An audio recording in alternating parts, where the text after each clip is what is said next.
Maka yang pertama yang kita harus pahami adalah orang ketika memahami tentang satu tema, Allah lah yang memberi rezeki bukan manusia. Poin yang pertama yang kita harus paham adalah Allah itu yang memberikan rezeki satu-satunya. Manusia itu hanyalah perantara. Ini tampaknya sudah sering kita dengar, sudah sering kita ucapkan pula, tapi terkadang hanya menjadi ucapan dan slogan di lisan, tapi begitu berat dipraktekkan pada kehidupan kita. Manusia itu harus betul-betul berakar pada kehidupannya, bukan hanya ucapan lisannya. Ya, bukan hanya menjadi narasi-narasi indah, tapi harus dibumikan.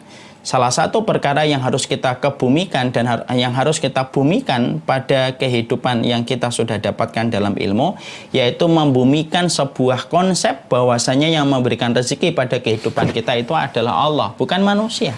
Bukan manusia. Manusia itu hanya perantara.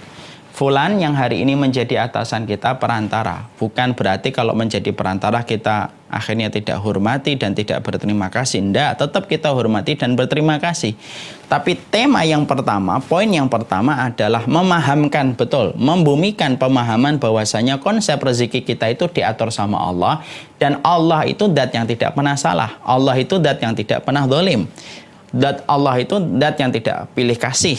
Kalau kita memahami Allah itu ketika membagikan rezeki, Allah itu memahami bahwasanya Allah itu tidak pernah salah, Allah itu selalu adil, dan Allah itu memberikan rahmat kepada setiap hambanya, hati kita akan menjadi tenang. Kenapa? Karena konsep rezeki yang telah dibagi oleh Allah tidak pernah salah. Konsep rezeki yang Allah bagi pada kehidupan manusia juga tidak akan curang, karena Allah itu maha adil dan mensifati dirinya dengan maha adil.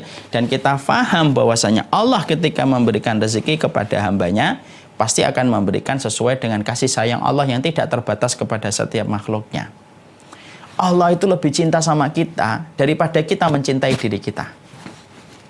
Itu yang kita harus paham. Ini pokok dalam persoalan akidah. Allah mencintai kita itu lebih daripada kita mencintai diri kita. Banyak diri kita mengaku cinta sama diri kita, tapi ternyata menganiaya diri kita sendiri dalam perbuatan yang tidak bermanfaat untuk diri kita.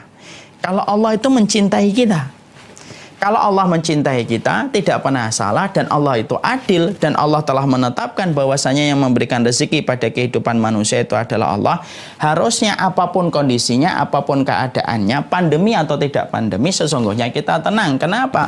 Mungkin Allah tidak ngasih apa yang kita mau, tapi Allah pasti ngasih apa yang kita butuhkan, karena Allah tidak akan pernah meninggalkan makhluknya. Allah tidak akan pernah meninggalkan makhluknya. Akhirnya tenang.